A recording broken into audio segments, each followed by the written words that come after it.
Quando se olha para dentro de si, o que é que se encontra naquela hora? Quando se olha para dentro de si, o que é que se encontra naquele momento? Quantas vezes você já conseguiu olhar para dentro de você? Um olhar tão distante e tão profundo dentro de si mesmo. É uma pergunta que eu estou te fazendo. Eu não estou aqui falando de um relance. Eu estou falando de um olhar investigador.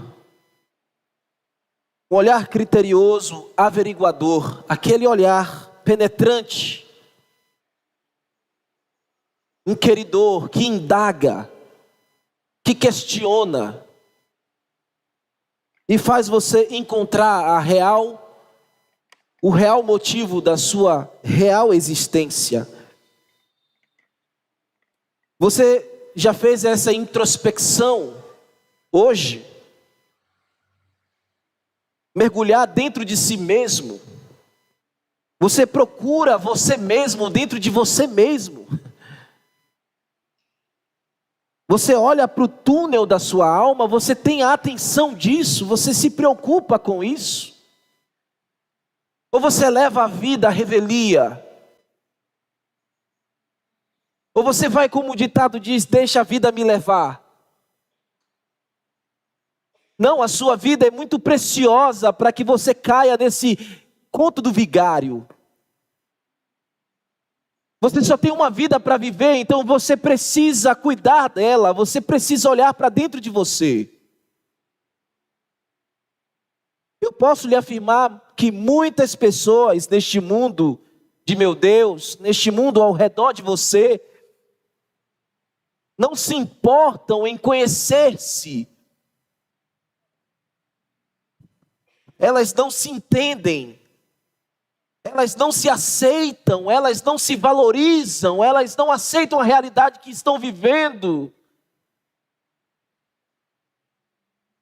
Se desvalorizam muitas vezes por estarem olhando em um foco errado. Aliás, olhar forçadamente para um outro ponto é um subterfúgio.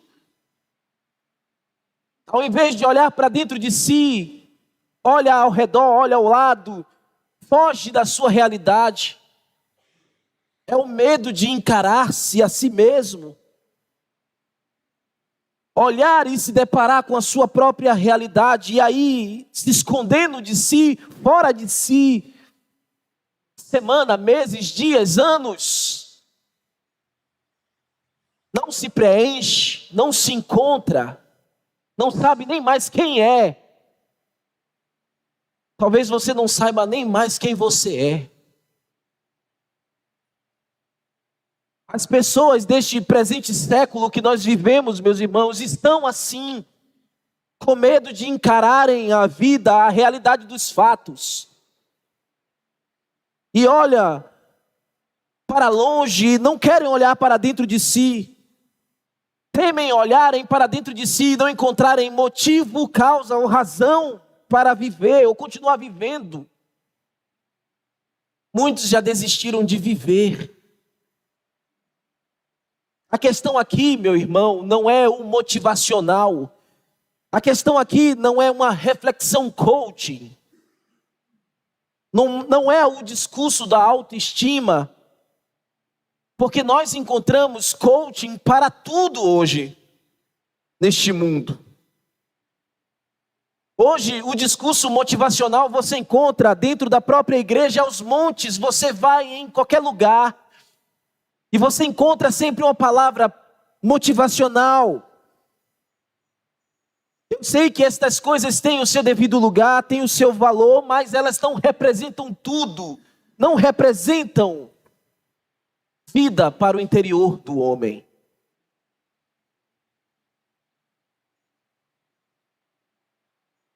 Os conselhos dos coachings, os conselhos motivacionais, eles não têm poder de tirarem a alma do calabouço. Não podem, não conseguem tirar.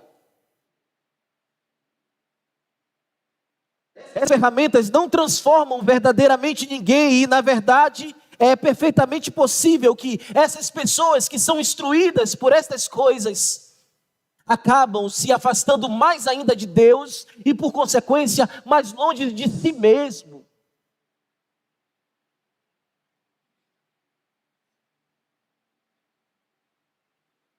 Parece que muitas dessas pessoas estão em frente ao mar, olhando para um horizonte que parece nunca ter fim, sem respostas, um olhar no vazio. O conceito moderno da autoestima, meus irmãos, por exemplo, apresenta uma realidade totalmente controversa da Bíblia. A autoestima que o mundo prega. O conceito moderno diz que o homem com a autoestima, ele não é mau, ele apenas pensa mal a respeito de si mesmo. Então, o mundo tem colocado a autoestima como um exemplo de um ponto de equilíbrio, e é uma mentira isso. O pastor John MacArthur, em um dos seus livros, o livro é Sociedade Sem Pecado, e você precisa ler esse livro. Você não pode ir para o céu sem ler esse livro. Sociedade Sem Pecado é um livraço. Pastor americano John MacArthur. Olha o que ele fala a respeito do conceito da autoestima. O conceito da autoestima na perspectiva do mundo, como resposta para um mundo caótico. É-nos dito, abre aspas, olha o que MacArthur diz, é-nos dito que as pessoas com autoestima têm menos probabilidade de cometer crimes, imoralidades, fracassos acadêmicos ou apresentar problemas de relacionamentos. Especialistas da educação, psicólogos e um número de crentes, líderes cristãos, conferem a autoestima a panaceia. O que é panaceia? É tipo uma planta medicinal que serve para muitos fins. Então, John MacArthur está usando essa plantinha aqui em um fim metafórico, um sentido figurado. Ele continua dizendo que a autoestima é para todo tipo de miséria humana o remédio. De acordo com a ideia central deste ensino, se uma pessoa se sente bem consigo mesma, diz John MacArthur, ela se comportará melhor e terá menos problemas emocionais e obterá mais conquistas. Isso é John MacArthur falando as reflexões dos homens aí fora. Olha o que ele continua dizendo. Agora ele nos chama para a realidade. Coloca os nossos pés no chão. Será que de fato a baixa estima ou a baixa autoestima é o grande problema do homem atual? Será que sinceramente acredita-se dizer que o homem se sentir melhor consigo mesmo vai contribuir para o problema do crime, o problema da decadência moral, do divórcio, do abuso infantil, da delinquência dos jovens e de outros males dentro da sociedade? Ele pergunta. É evidente, meus irmãos, que não. Sabemos que a palavra de Deus fala que não, a solução não está na autoestima. Não está no fato do homem se sentir muito bem nas nuvens, ou se ele se sente um fracassado. O problema não está nos sentimentos. Infelizmente, a sociedade até hoje tem colocado e imprimido isso em nossas mentes. Até uma cega fé está sendo elaborada dentro de muitas igrejas, promovendo a autoestima como remédio, como confissões positivas, como daquelas que dizem assim: vai, acredite, você pode. Vai em frente, confie. Suas habilidades são fantásticas. Irmãos, são conselhos antropocêntricos, onde você não vê Deus. Meus irmãos, O Evangelho nos diz, e sabemos que a Bíblia diz qual é o problema. O problema é o pecado que maculou o homem. O problema é o homem olhar para dentro de si e se enxergar pecador. Ele tem que ver isso. Mas o Evangelho nos mostra que há perdão para o pecador, que há justificação para ele, que há salvação em Cristo Jesus. E é por isso que nós pregamos. E é por isso que eu estou dizendo que nós devemos fazer um mergulho dentro de nós. E irmos juntos com o Evangelho dentro de nós. Paulo está convidando os nossos irmãos na carta aos Efésios e buscando levá-los a um mergulho dentro de si. Olharem que eles já foram transformados em Cristo Jesus. Olharem e verem que eles não estão mais fiados nos altos valores próprios. Nós vamos ver aqui Paulo falando isso. Nós, vida cristã, é não confiar em si mesmo. É olhar para dentro de si, sim, mas não confiar em si mesmo. É você, meu amado irmão, você, minha irmã, olhar para dentro de si e ver aquele que lhe transformou de dentro para fora. Paulo está levando os nossos irmãos para esse pensamento. O mundo em que Paulo vivia naquela época, e Efésios era um local banhado por uma filosofia grega. É muito fácil os nossos irmãos acreditarem em si mesmos. O Evangelho não nos convida a confiar em nós mesmos e só confiar em Deus.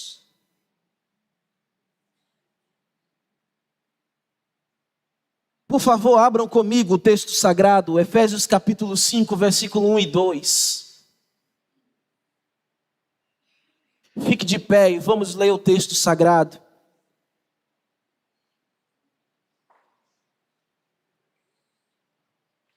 Vamos fazer um mergulho dentro de nós, pelo Evangelho, com o Evangelho hoje.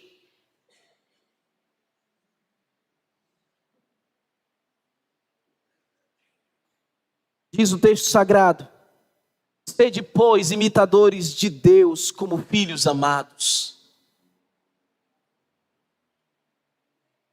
E andai em amor como Cristo nos amou e se entregou a si mesmo por nós como oferta e sacrifício a Deus em aroma suave. Podeis assentar.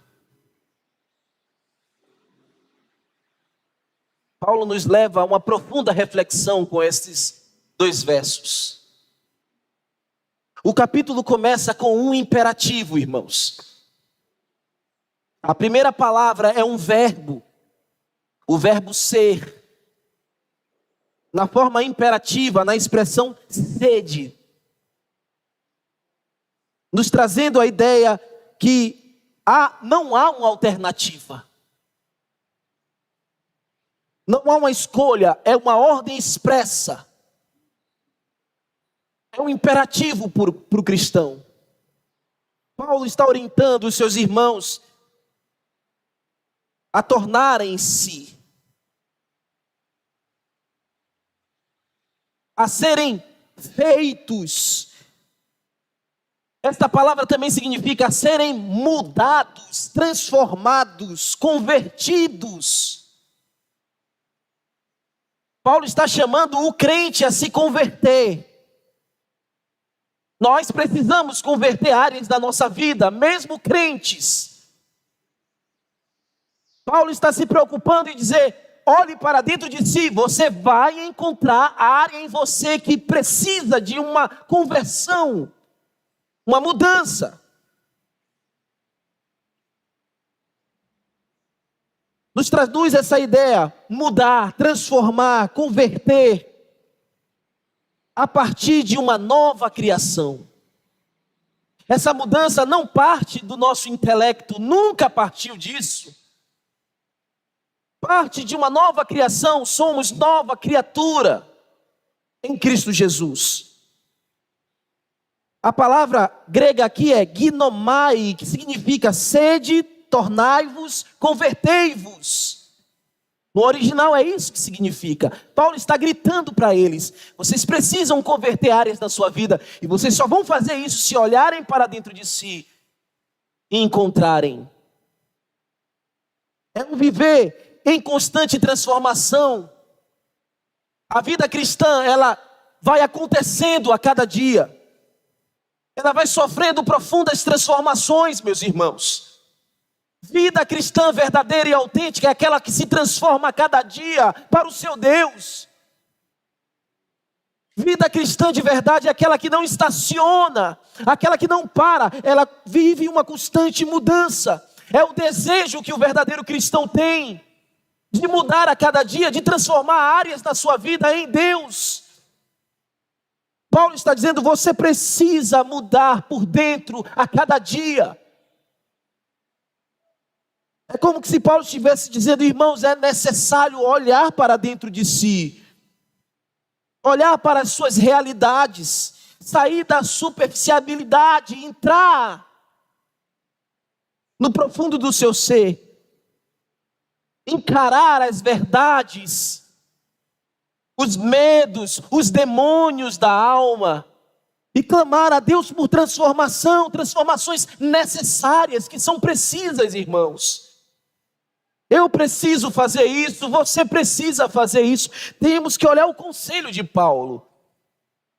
A ação do Espírito Santo no nosso interior nos ajuda, nos convence. Lembra da obra do Espírito Santo? Ele é aquele que convence o homem do pecado, da justiça e do juízo. Nesse pequeno verbo que nós analisamos aqui, vemos uma poderosa orientação, uma palavra muito bem intencionada de Paulo à igreja. Cristãos que olham para dentro de si significa que estão em constante construção. Olhar para dentro de si é ver a sua vida em constante transformação, em construções profundas. É uma reforma diária. É o exercício da fé. É a fé exercitada, irmãos. Exercitada para que você venha se satisfazer em Deus. Ele continua dizendo, põe os olhinhos aí no texto: sede, pois, imitadores de Deus como filhos amados. Chama-me a atenção aqui a palavra, a expressão imitadores de Deus. Esta vida, meu irmão, é construída, é edificada, imitando a Deus. Não é imitando o pastor. Não é imitando homens. Homem de Deus e mulher de Deus têm referenciais, sim. Mas o maior se chama Deus. Ele não vai endeusar o pastor. Ele não vai endeusar o diácono. Ele vai olhar para o pastor e vai dizer: amém, meu pastor, Deus está te usando, mas você é tão pecador quanto eu sou. Amém, meu diácono, Deus está usando sua vida, seu ministério, mas você também é pecador. Precisamos olhar para Deus, imitar a Deus. Obrigado, filho.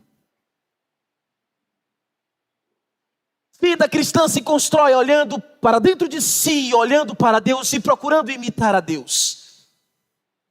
Imitar a Deus, e isso está no plural aqui, imitadores, ou seja, não está condicionado a um ou a outro, é a toda a comunidade da fé, é todos nós aqui, irmãos, é o pastor, é o diácono, é a ovelhinha, é todos os líderes de departamento, é a igreja num todo, é a comunidade inteira. Precisa imitar a Deus.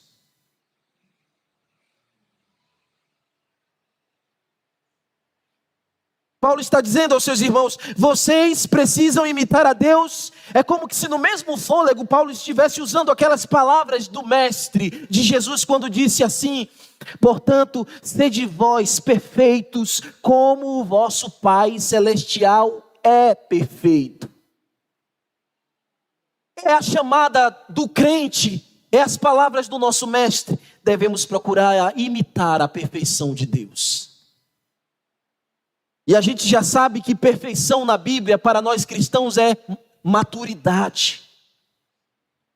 Você precisa amadurecer na vida espiritual. Paulo está dizendo: olhe para dentro de si, mergulhe dentro de você e amadureça, imitando a Deus.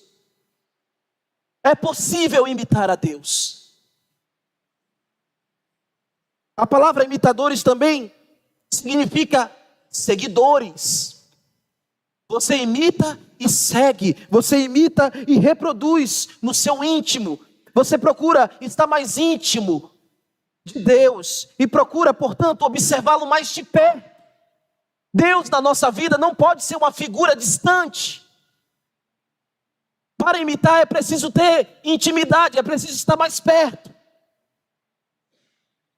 E para estar mais perto de Deus precisa haver renúncia de pecado. Não tem como se aproximar de Deus com pecados de estimação. Não dá.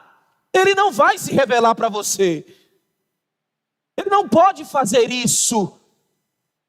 Olha para dentro de você, imita a Deus, ou renuncia ao pecado, apaga as mazelas, confessa e deixa, e busca a intimidade.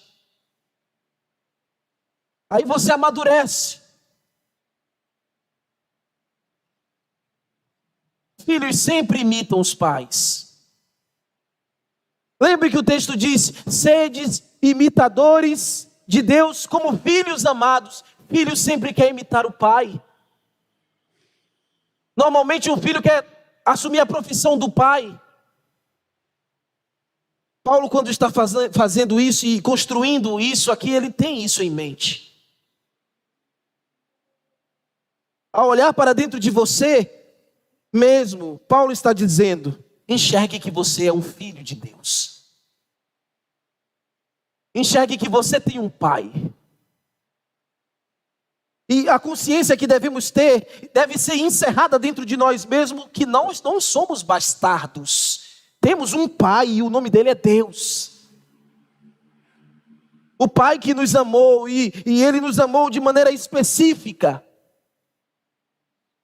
A palavra filho que Paulo está usando aqui para instruir os seus irmãos, significa, não é um filho simplesmente gerado do útero de uma mulher, da união de homem e mulher. Ele usa uma outra palavra grega, que significa o filho caracterizado e construído em uma obra espiritual.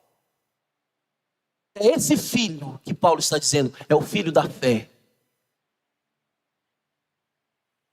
O filho que foi gerado espiritualmente. O filho que vive em virtude de obra espiritual. Você só vive por causa de uma virtude, de uma obra espiritual, que foi a obra de Cristo na cruz. Você lembra das outras mensagens? Ele vos deu vida quando você estava morto nos seus pecados e delitos. E aí ele lhe fez filho, ele lhe adotou, ele lhe chamou das trevas para a luz. Ele modificou aquilo que era tenebroso, ele lhe tornou uma nova criatura, um novo ser. Você precisa se ver filho de Deus. É a mesma ideia que Paulo tem aqui, é quando ele tinha em mente, quando escreveu Filipenses capítulo 2,15. Ele usa a mesma palavra filho, quando ele diz assim: para que vos torneis irrepreensíveis e sinceros, filhos de Deus, inculpáveis no meio de uma geração pervertida e corrupta, o qual resplandeceis como luzeiros no mundo. Essa mesma palavra filho, você foi transformado para resplandecer em um mundo tenebroso.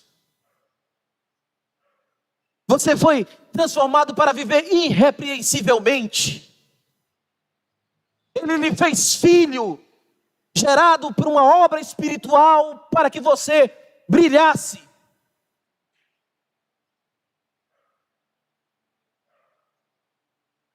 Vamos em frente.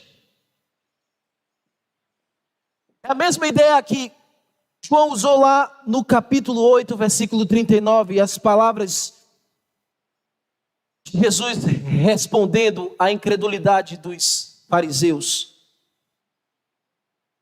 Então lhes disseram: João 8,39. Quem foi que disse? Os fariseus. Nosso pai é Abraão. E disse-lhe Jesus, aí Jesus responde: se sois filhos, é a mesma palavra grega. Se fosses filhos de Abraão, praticais ou praticarias as obras de Abraão. O que Jesus está dizendo?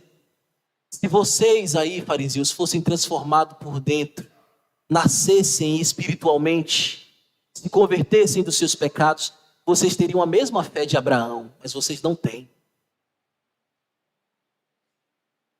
Nós somos filhos gerados para ter a mesma fé salvadora, o mesmo sentimento, a mesma fé de Abraão. É a mesma palavra também, meus irmãos, que está escrito lá em João 1, 12, 13. Olha o que João diz. E eu não poderia deixar de ler essa referência para você. Mas a todos quanto receberam, deu-lhes o poder de serem feitos filhos de Deus. Essa palavra filho aqui é o filho nascido por uma obra espiritual. Isso só foi possível se você creu. Mas todo aquele que o recebeu, deu-lhes o poder de ser feito filho de Deus. Os que creram no seu nome e não nasceram do sangue, nem da vontade da carne, nem da vontade do homem, mas de Deus. É a transformação que eu estou falando. A palavra filhos aqui também, no grego, significa filhos gerados por Deus, recriados de maneira sobrenatural. Como Paulo disse, filhos amados, recriados pela obra do unigênito Filho de Deus. Veja o versículo 2 agora, lá de Efésios. Paulo vai mostrar aos seus irmãos agora a principal forma de imitar o Pai. A principal maneira de amadurecer.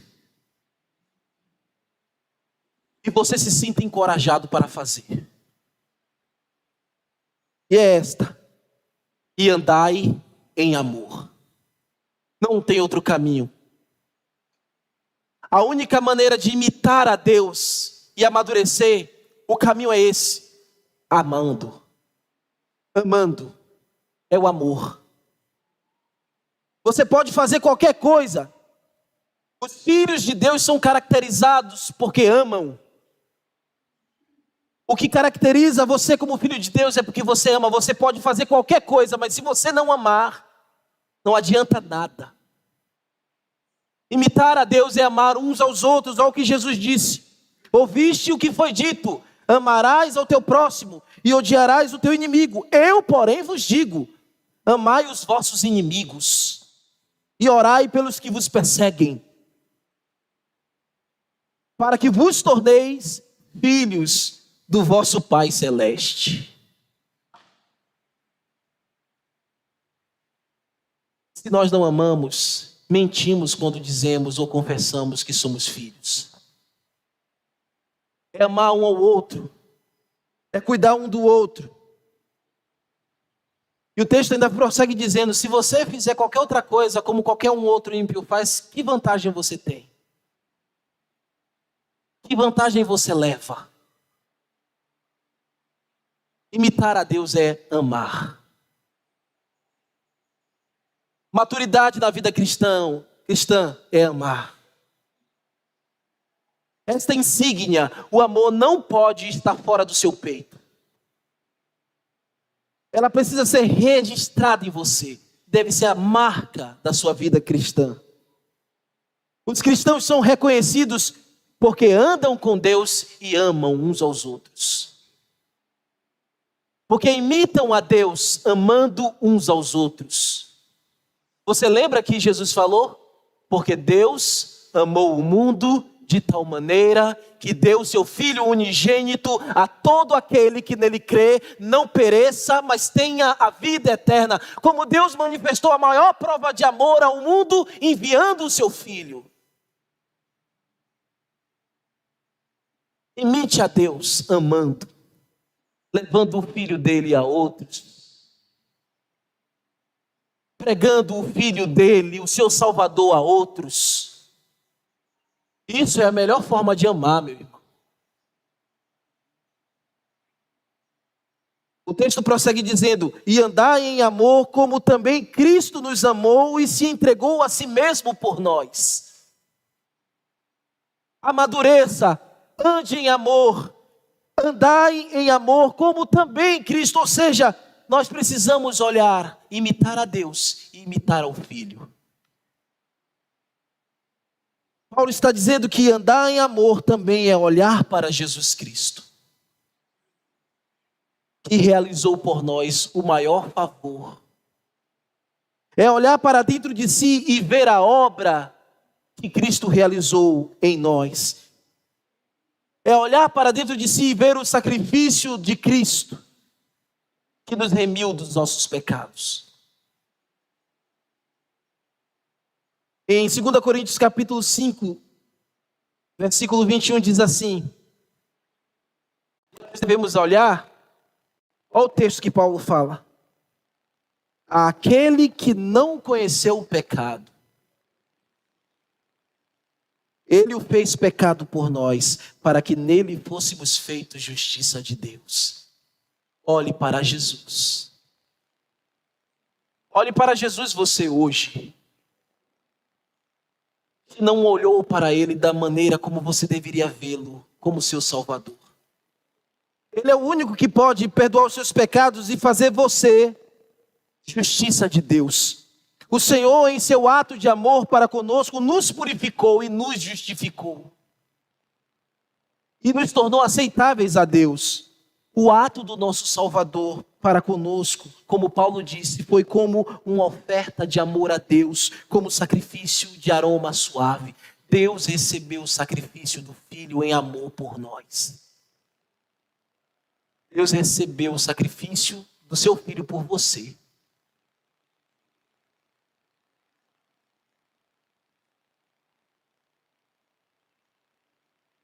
Exposto o texto, eu quero fazer uma aplicação com vocês. E é essa: se vejam como verdadeiros filhos de Deus. Entenda que o Espírito Santo é o agente que te leva a entender essa dinâmica vida, esta dinâmica realidade. Não seja um filho nominal, da boca para fora, mas aquele que foi transformado de dentro para fora. Seja o filho essencial. Seja o filho tecno, ou seja, aquela palavra filho que é gerado espiritualmente. O homem que foi transformado pela obra planejada desde a eternidade passada no lenho da cruz de Cristo. Se veja este filho, é este filho que você deve se ver. E também olhar para este filho pendurado na cruz. Que o sacrifício daquele filho te tornou filho de Deus. Olhe para dentro de si hoje, meu irmão, e não se furte esta realidade. Eu te encorajo, no nome de Jesus, olhe para dentro de você e não se furte essa verdade. Não fuja mais de si mesmo. Não tenha medo de mergulhar na vida cristã. Não tenha receio de amadurecer. Deus lhe dará poder para vencer o diabo. Deus lhe dará poder para vencer as suas dificuldades. Deus lhe dará poder para vencer os pecados. Amadureça, imite a Deus, olhe para Deus. Não olhe para o pastor pode falhar. Eu oro a Deus que me sustente todos os dias. Orem por mim também. Mas em um momento eu posso falhar com você. Olhe para Deus que é imutável. Se agarre em Deus, se agarre no Filho, se agarre no Espírito Santo. e você prosperará na sua vida espiritual. Então eu te digo, olhe para você, não relance, olhe de uma maneira penetrante. Faça isso hoje, não se furte a essa verdade. Olhe para dentro de você e se veja um pecador carente da graça. Olhe para você e veja que é o seu momento de se arrepender dos seus pecados. Olhe para você e saiba que você não pode contar os dias, você não sabe quanto tempo você tem. Torne-se filho hoje, se arrependendo dos seus pecados e crendo em Jesus como seu Salvador. Se renda a Ele hoje de uma vez por todas e rompa de uma vez por todas com a escravidão do pecado pela fé em Jesus. Hoje pode ser o fim de uma vida de trevas e o início de uma vida gloriosa como filho, um filho legítimo. Porque lembre, eu acabei de ler para vocês, todo aquele que creu, Deus deu o poder de ser feito filho de Deus. Não basta apenas ouvir essa mensagem. Não basta apenas achar essa mensagem confortante ou reconfortante. Ela precisa trazer uma transformação em você. Você precisa se converter. Você precisa mudar. Lembra, começamos falando, uma conversão por dentro. Você precisa essa noite fazer isso. Você que me ouve essa noite, você precisa fazer isso.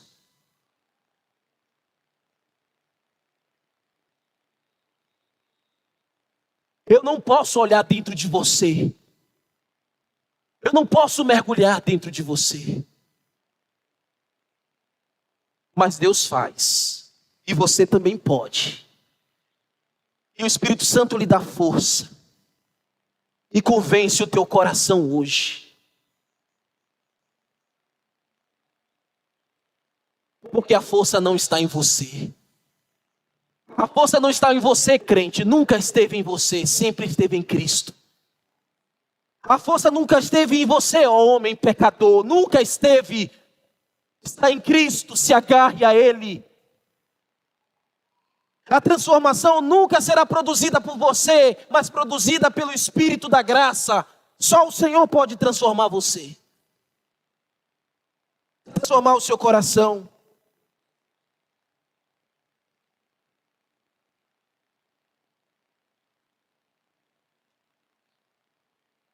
Nós louvamos a Deus e damos aleluia porque Ele nos deu a oportunidade e o tempo aceitável hoje.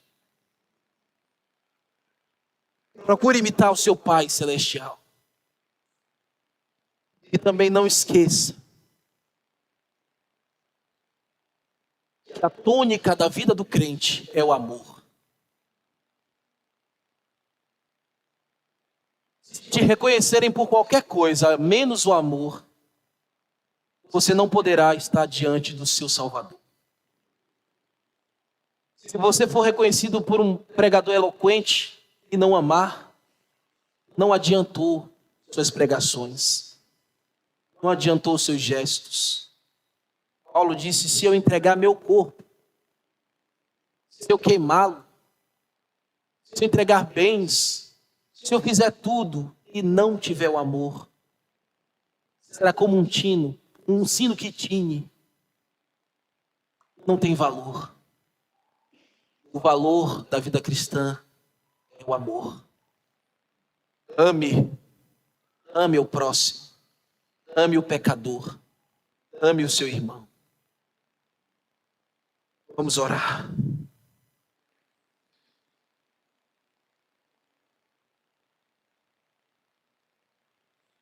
Ó Senhor,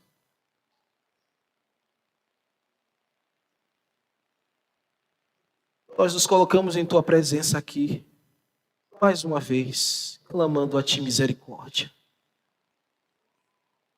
Nos faz olhar para dentro de nós, ver verdadeiramente quem nós somos e as áreas que precisamos mudar, Senhor. Somos filhos Teus. Tu és o nosso Pai. E temos em Jesus o maior exemplo de filho. Ajuda-nos, ó Deus, a amadurecer na vida cristã. Ajuda-nos, ó Deus, a crescer na fé. E salva, meu Deus, este homem ou esta mulher que me ouve hoje e que tem a oportunidade hoje de se render a Ti.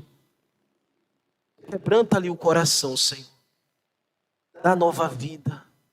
Ela confesse os seus pecados e ela diga sim à fé. Que o Espírito Santo convença o seu coração. E que ele receba de Deus o perdão dos seus pecados. E que seja recebido na família de Deus. Em nome de Jesus. Amém.